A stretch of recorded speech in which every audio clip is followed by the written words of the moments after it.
अगर मैं आपसे कहूं कि आपकी पूरी जिंदगी सिर्फ अगले 60 मिनट पर मुनहसर हो सकती है, तो शायद आप यकीन न करें। लेकिन हकीकत यह है कि आज आप जो इंसान हैं, उसकी बुनियाद हर रोज की सुबह रखी जाती है।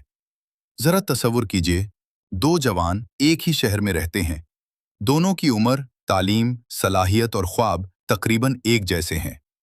5 साल बाद एक पुरसुकून, कामयाब और लोगों की नजरों में मोहतरम है, जबकि दूसरा अब भी किस्मत, हालात और लोगों को इल्जाम दे रहा है।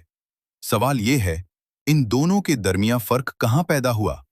किसी यूनिवर्सिटी में, किसी बड़ी जॉब में, या किसी गोल्डन अपॉर्चुनिटी में? नहीं, फर्क हर सुबह के पहले 7 मिनट्स में पैदा हुआ। अक्सर लोग समझते हैं कि जिंदगी किसी एक बड़े फैसले से बदलती है, लेकिन असल में जिंदगी रोज के छोटे छोटे फैसलों का नतीजा होती है। सुबह आंख खुलते ही आपका पहला फैसला क्या होता है? अल्लाह का जिक्र या मोबाइल की स्क्रीन?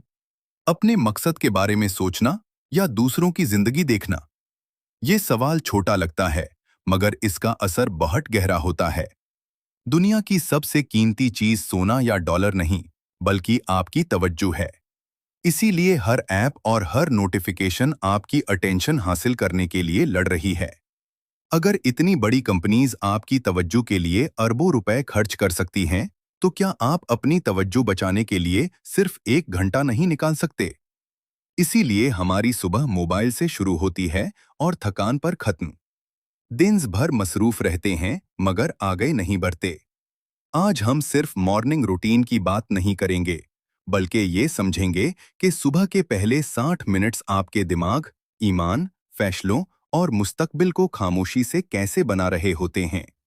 और वीडियो के आखिर में मैं आपको एक ऐसा प्रैक्टिकल तरीका बताऊंगा, जो अगर आप चंद हफ्तों के लिए अपना लें, तो चंद महीनों बाद लोग आप में वो तब्दीली महसूस करेंगे जिसका शायद आपने खुद भी तसव्वुर न किया हो। नफ्सियत के मुताबिक जब इंसान नींद से जगता है, तो उस वक्त उसका दिमाग सबसे ज्यादा रिसेप्टिव होता है। यानी जो चीज उस वक्त दिमाग में दाखिल होती है, वो धीरे धीरे उसकी सोच और आदतों का हिस्सा बन जाती है। अगर सुबह का आगाज बुरी खबरों या सोशल मीडिया से हो, तो दिमाग परेशानी और डिस्ट्रैक्शन में चला जाता है। लेकिन अगर अल्लाह के जिक्र से हो, तो दिल को वो सुकून मिलता है जो दुनिया की कोई चीज नहीं दे सकती। कुरान में अल्लाह ताला फरमाते हैं, अला बिज़िक्रिल्लाहि तत्मइन्नुल कुलूब, यानी अल्लाह के जिक्र ही से दिलों को इत्मीनान हासिल होता है। आज दुनिया में स्ट्रेस और ओवर थिंकिंग आम हो चुकी है, और उसकी एक बड़ी वजह यह भी है कि इंसान अपने रब से दूर होता जा रहा है। सुबह आंख खुलते ही मोबाइल, नोटिफिकेशंस, मैसेजेस और रील्स। आपने दिन शुरू भी नहीं किया होता, मगर आपका दिमाग दूसरों के इशारों पर चलना शुरू कर देता है। नफ्सियत इसे अटेंशन हाईजैकिंग कहती है, और यही शैतान का तरीका भी है। वो हमेशा बड़ी बुराई से नहीं, बल्कि छोटी छोटी गफ्तों से इंसान को असल मकसद से दूर करता है। रसूलुल्लाह सल्लल्लाहु अलैहि वसल्लम ने फरमाया, दो नेमतें ऐसी हैं जिनमें अक्सर लोग खसरे में रहते हैं, सेहत और फरीग वक्त। सोचिए, अगर सुबह के पहले 7 मिनट्स नमाज, कुरान, प्लानिंग और थोड़ी सी एक्सरसाइज के साथ गुजरें, तो सिर्फ आपकी सुबह नहीं, बल्कि आपकी सोच, मिजाज, फैसले और पूरी जिंदगी बदलना शुरू हो जाती है। असल तब्दीली आदतों से आती है, और आदतें हर सुबह लिखी जाती हैं। अब सवाल यह है, अगर सिर्फ 1 घंटा आपकी पूरी जिंदगी बदल सकता है, तो इस घंटे में करना क्या है? सबसे पहले मोबाइल को हाथ मत लगाइए। वुजू कीजिए और फजर की नमाज अदा कीजिए। फिर सिर्फ 5 मिनट कुरान की चंद आयात समझकर पढ़िए।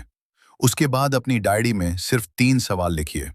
आज मुझे कौन सा एक जरूरी काम मुकम्मल करना है? आज मुझे किस एक बुरी आदत से बचना है? और आज अल्लाह को राजी करने के लिए मैं कौन सा एक अच्छा काम करूंगा? फिर सिर्फ 10 मिनट वॉक या हल्की एक्सरसाइज कीजिए। इतना सा रूटीन आपकी जिंदगी का रुख बदल सकता है। लेकिन याद रखिए, कामयाबी सिर्फ अच्छी नीयत से नहीं मिलती, बल्कि मुसलसल अमल से मिलती है। नफ्सियात कहती है कि रोजाना की छोटी कामयाबियां बड़े एतमाद को जन्म देती हैं। इसलिए आज सिर्फ 1% बेहतर बनने की कोशिश कीजिए। और आखिर में एक सवाल, अगर 1 साल बाद भी आपकी जिंदगी बिल्कुल ऐसी ही रही जैसी आज है, तो क्या आप वाकई खुश होंगे? अल्लाह ताला कुरान में फरमाते हैं कि अल्लाह किसी कौम की हालत उस वक्त तक नहीं बदलता जब तक वो खुद अपनी हालत बदलने की कोशिश न करे। शायद इसीलिए आज ये वीडियो आप तक पहुंची है। हो सकता है ये सिर्फ इत्तेफाक न हो, बल्कि अल्लाह की तरफ से एक याद दहानी होके अब उठने का वक्त आ गया है। कल सुबह जब आपकी आंख खुले तो एक नया फैसला कीजिए। पहले 60 मिनट मेरे रब के लिए, मेरे इल्म के लिए, मेरी सेहत के लिए और मेरे मुस्तकबिल के लिए होंगे। दुनिया इंतजार कर सकती है, लेकिन मेरी जिंदगी अब मज़ीद इंतजार नहीं करेगी। हाँ।